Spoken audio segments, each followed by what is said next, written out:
When a link to a website appears in VS Code's integrated terminal, you can click on that link to open the website in your default browser. Here I have a simple Express app, for example, and if I just start it using npm start, you'll notice that as part of the startup process, it actually prints out the address where this website is running, so localhost 3000.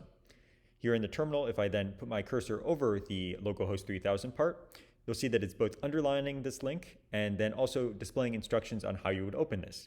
So to open the link on Mac, I would hold down Command and click on the link. On Windows and Linux, I would hold down Control and click on the link. So I'm just going to click on this now.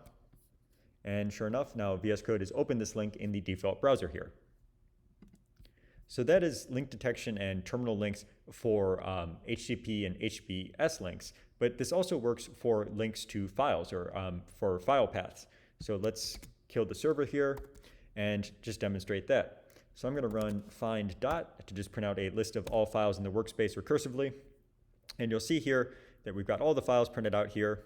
And if I go and I hover over some of these are also being underlined, and VS Code is telling us that we can click on these. So again, I'm going to hold down Command and click because I'm on a Mac. On Windows and Linux, this would be Control and then clicking.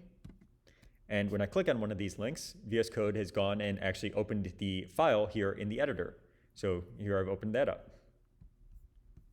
I can even open up files that are not normally displayed as part of the workspace. So things under node modules, for example, those ones are normally hidden. If I then go and I click on this, I can open up that file just fine.